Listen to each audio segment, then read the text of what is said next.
جو افسانہ ہوتا ہے اس میں پلاٹ اور منظر نگاری تو ہوتی ضرور ہے، کوئی مقصد بھی ہوتا ہے اس کو لکھنے کا، مگر افسانہ پوری طرح سے عکاسی نہیں کرتا کہ گھر میں کتنے افراد رہتے تھے، ان لوگوں کے معاشی حالات کیا تھے، کس طرح سے وہ لوگ رہتے تھے، یہ سب نہیں رہتا تھا۔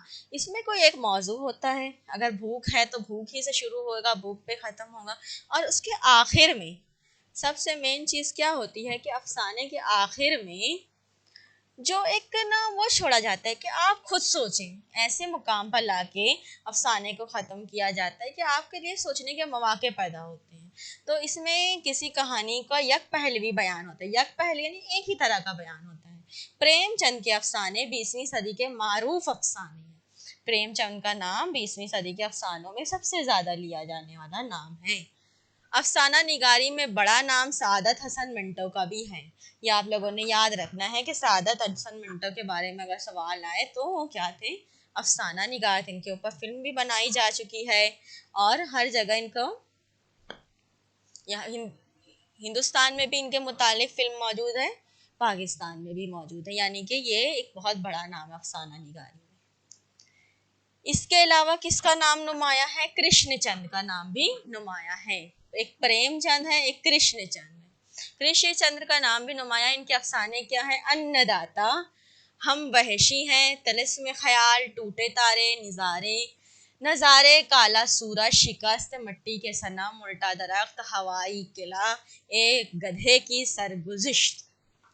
جی آپ لوگوں سے سمجھ رہے کون کون سے ہیں؟ ایک گدھے کی سرگزشت یعنی گدھے کی جو حالات زندگی ہے۔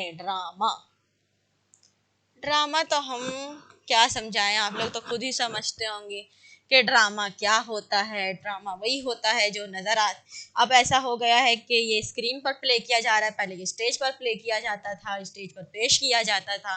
تو عمل و اداکاری، اس میں دو چیز ہوتی ہے، ایک تو عمل ہے، کوئی آ کے اسٹیج پر سے چپ چاپ کھڑا نہیں رہتا ہے، کچھ کہتا ہے، کچھ بتاتا ہے، اس کا جو کردار ہے اس کو پیش کرتا ہے۔ تو اس طرح سے عمل و اداکاری کے ذریعے پیش کی گئی تخلیق، یعنی ایسا لکھا ہوا مضمون، ایسی لکھی ہوئی چیز جو عمل و اداکاری کے ذریعے پیش کی جاتی ہو، یہ بہت قدیم ہے۔ ہاں، یہ یونان میں بھی ہوتا آیا ہے، یہ ڈرامہ آج کل کی اپج نہیں ہے، یہ بہت پہلے سے چلتا آ رہا ہے۔ اردو ادب میں پہلا ڈرامہ واجد علی شاہ نے، یہ آپ لوگوں کو یاد رکھنا ہے کہ اردو ادب میں پہلا ڈرامہ واجد علی شاہ نے افسانہ عشق کے نام سے 1843 میں لکھا۔ پہلا ڈرامہ کون سا ہے؟ افسانہ عشق۔ کچھ لوگ کہیں گے اندرا سبھا ہے، تو اندرا سبھا کون سے حساب سے ہے؟ یہ پہلی بار عوام کے لیے اسٹیج پر پیش کیا گیا۔ ایک ہوتا ہے لکھ دینا، ایک ہوتا ہے باقاعدہ پیش کرنا۔ تو یہاں پہ کیا ہوا کہ واجد علی شاہ نے افسانہ عشق لکھا 1843 میں، اور سید آغا حسین لکھنوی کا ڈرامہ اندر سبھا وہ ڈرامہ ہے جسے پہلی بار عوام کے لیے کیا کیا گیا؟ پیش کیا گیا اسٹیج پر۔ تو ظاہر اندر سبھا زیادہ مشہور ہوا ہوگا کیونکہ اس کو پیش کیا گیا۔ اب سید امتیاز علی تاج کا مشہور ڈرامہ انارکلی، یہ تو سب کو مشہور ہے، تو معلوم بھی ہونا چاہیے کہ سید امتیاز علی تاج کا مشہور ڈرامہ ہے انارکلی، جو عصر حاضر میں سب سے مقبول ہے۔ مقبول کا مطلب کیا ہوتا ہے؟ جو مشہور ہوتا ہے، جو سب لوگوں میں مشہور و معروف ہوتا ہے۔ اب آتے ہیں اگلی صنف، انشائیہ۔ انشائیہ کیا ہے؟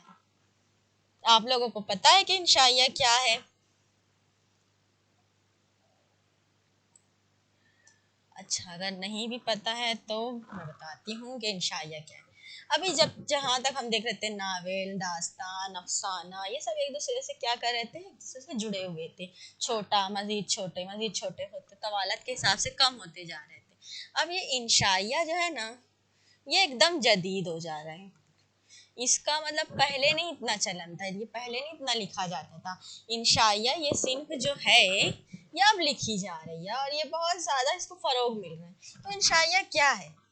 اب انشائیہ کے لیے اگر جیسے میں ایک موضوع لے لیتی ہوں کہ آج کا دن ایک گرم دن تھا، یعنی کہ آج زیادہ گرمی تھی۔ اب میں بات یہاں سے شروع کری کہ بھائی نہیں پتا نشان کیا نشان، ہاں جی. تو میں اگر کہہ رہی ہوں کہ آج کا دن گرم تھا، تو میں ایسا نہیں کہ پورا مضمون گرمی پہ لکھ دوں کہ آج کا دن گرم تھا، اتنا ٹیمپریچر تھا. نہیں، میں کیا کروں گی کہ بھئی آج کا دن گرم تھا، میں تو گھر سے جب نکلی تو بے تحاشا گرمی کا احساس مجھے آ لیا. جب میں گھر پہنچی تو وہاں پہ میں کیا دیکھتی ہوں کہ بھئی شربت ہے. میں شربت پینے کے بعد میں نے کافی اپنے آپ کو تر و تازہ محسوس کیا.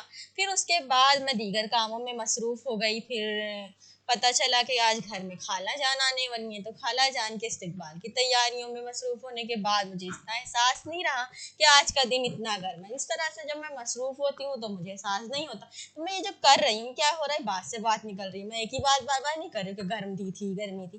نہیں، میں کیا کر رہی ہوں کہ خالی حالات بتا رہی ہوں، بات سے بات نکال رہی ہوں. تو یہ جو بات سے بات نکلتی ہے تو بہت دور تک جاتی ہے، مگر انشائیہ نگار اس کو سمیٹ لیتا ہے، اتنی بھی دور تک نہیں جانے دیتا. تو اس میں کیا ہوتا ہے کہ بات سے بات نکلتی ہے، اور یہ موضوع کے لحاظ سے کیا ہوتا جاتا ہے، آزاد ہوتا جاتا ہے. یعنی کہ جو شروع ہوا تھا وہیں ختم نہیں ہوتا، یہ ہوتا ہے بڑھتے جاتا ہے، یہ اپنے آپ میں آزاد ہوتا جاتا ہے. تو انشائیہ نگاری میں کہہ رہی تھی نا، یہ بہت پرانی نہیں ہے کہ برسا برس، یہ 1857 کے بعد آغاز ہوا ہے. اور انشائیہ ہوتا کس طرز پر ہے، مضمون کے طرز پر ہوتا ہے. یہ اس طرح سے نہیں ہوتا ڈرامے کے طرز پہ کہ بھائی کرنل فریدی نے یہ کہا تو پھر کیپٹن حمید نے اس کے نیچے یہ کہا، ایسے ایسے مکالمے کی طرز سے نہیں ہوتا. یہ مضمون کے طرز سے ہوتا ہے، جیسے کہ مضمون لکھے جاتے ہیں، ایسے مکالمے کا طرز نہیں ہوتا اس میں. تو مضمون نگاری کی صنف ہے.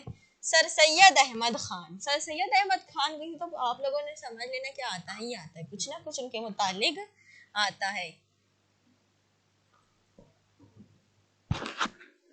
اچھا جی، مائک پر دھیان دیں، ہماری اب آواز آپ لوگوں کو. تو سر سید احمد خان کے متعلق کچھ نہ کچھ ضرور پوچھا جاتا ہے. تو مضمون نگار رہے ہیں. تہذیب الاخلاق رسالے کے ذریعے مضمون نگاری کی کیا رکھی انہوں نے، بنیاد رکھی. کوئی بھی چیز کی بنیاد رکھنے کے لیے کسی بھی پلیٹ فارم کا ہونا بہت ضروری ہوتا ہے، تبھی اس کو پھیلایا جا سکتا ہے. میں گھر میں بیٹھ کر جو بات کروں گی وہ مشہور نہیں ہوگی. آج کے وقت میں سوشل میڈیا ہے، پہلے یہ سب نہیں تھا. اب تو ہمیں جو بات دنیا تک پہنچانے تھا، ہم انسٹاگرام، فیس بک، ٹویٹر، ایکس ہو چکے، اس کے ذریعے ہم پھیلا دیتے ہیں. اور اس وقت کیا ہوتے تھے، رسائل ہوتے تھے، جرائد ہوتے تھے. تو رسالے کے ذریعے مضمون نگاری کی کیا رکھی، بنیاد رکھی. تو سر سید احمد خان ایک طرح سے ایک تو تہذیب الاخلاق، دیکھیں 2016 پیپر 2 میں پوچھا بھی جا چکا ہے کہ تہذیب الاخلاق رسالے کی بنیاد کس نے رکھی. تو تہذیب الاخلاق بنیاد رکھی سر سید احمد خان نے. سر سید احمد خان اپنے آپ میں بہت بڑی شخصیت ہے. کیوں بہت بڑی شخصیت ہے یہ میں بعد میں بتاؤں گی، ابھی چھوڑ. ہاں، تو مضمون نگاری کی بنیاد رکھی. اس کے علاوہ سر سید احمد خان کی مشہور تصانیف، یعنی تصانیف یعنی وہ کیا کیا رائٹ کر چکے ہیں، کیا کیا لکھ چکے ہیں. تو وہ لکھ چکے ہیں خطبات احمدیہ. 2017 میں یہ پوچھا جا چکا ہے کہ خطبات احمدیہ کس کی تصنیف ہے. تو خطبات احمدیہ ہے سر سید احمد خان کی. اسباب بغاوت بھی انہی نے تحریر کیا، اسباب بغاوت ہند بھی انہی کی تصنیف ہے، انہی کا لکھا ہوا ہے.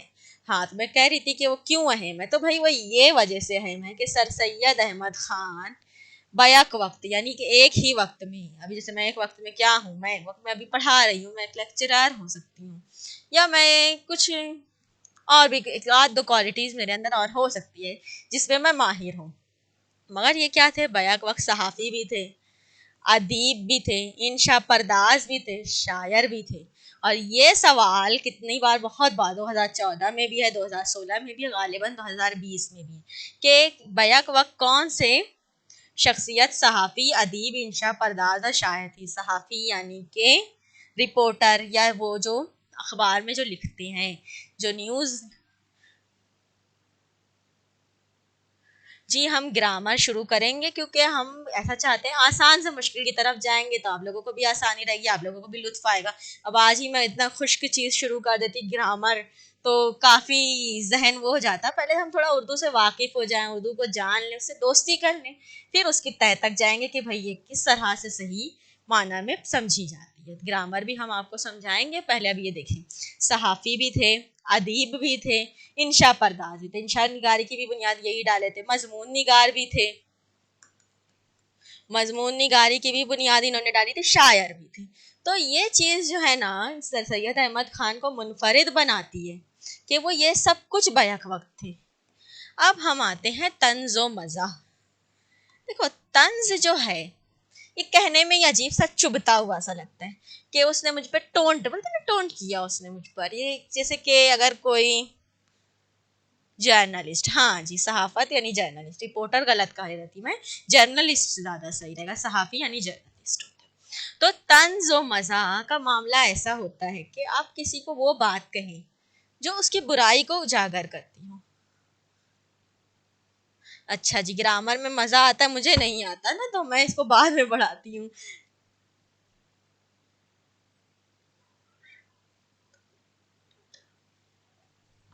ہاں, تو طنز و مزاح جو ہوتا ہے نا اس میں دو پہلو ہوتے ہیں, ایک خوشنما اور ایک تلخ. اگر میں کسی کو کچھ چبھتا ہوا کہہ رہی ہوں تو وہ تلخ ہو جاتا ہے, وہ تھوڑا سا برا لگنے جیسا ہو جاتا ہے. اور اگر میں طنز میں مذاق میں کسی کی غلطی کو میں اجاگر کر دیتی ہوں تو یہ بہت بڑا فن ہوتا ہے. یہ ہر کسی کو نہیں آتا.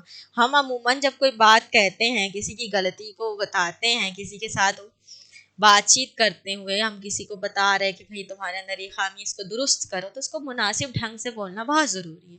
ورنہ کیا ہوتے ہیں, تعلقات بھی خراب ہو سکتے ہیں. دل آزاری سب سے مین تو ہوگی, کسی کا دل دکھ جائے گا, اس سے زیادہ کیا مطلب غلط ہو سکتا ہے. تو طنز و مزاح کے دو پہلو ہیں, خوشنما یا تلخ. طنز عموماً باہر سے خوشنما, اندر سے تلخ ہوتا ہے.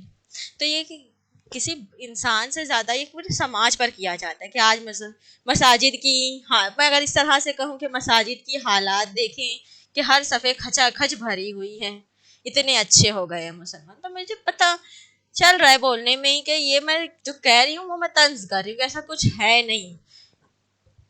ہم صرف دعا کرتے ہیں, ہم فرض ادا نہیں کرتے. تو یہ چیز کیا ہوتا ہے کہ باہر سے خوشنما نظر آتے ہیں اور اندر سے تلخ ہوتا ہے. جبکہ ظرافت کے معنی کیا ہے, ہنسنے ہنسانے کے.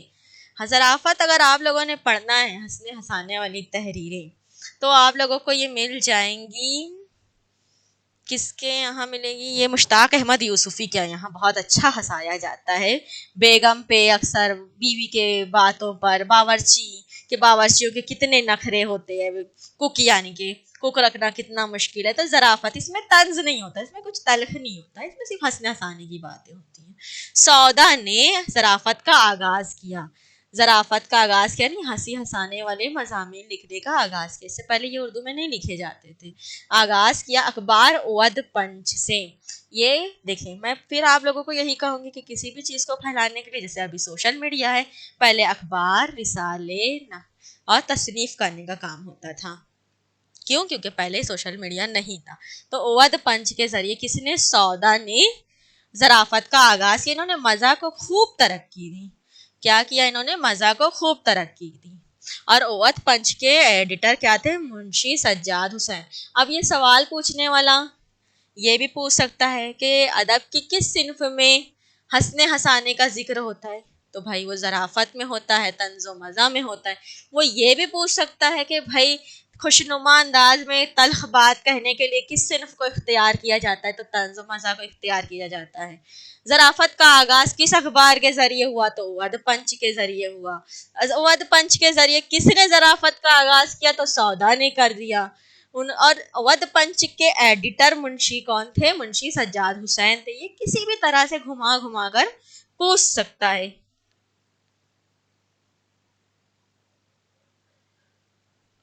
ہاں جی, سامنے والے کو برا نہ لگے, اب بات ہو جائے, یہی تو بات کرنے کا فن ہوتا ہے. اور اردو زبان کا تو خاصہ ہی یہی ہے کہ یہ اپنے اندر بڑی مٹھاس رکھتی ہے. اگر کسی کو برا لگ جائے تو پھر کیا فائدہ ایسی بات کرنے کا کہ آپ کسی کا دل دکھا دیے.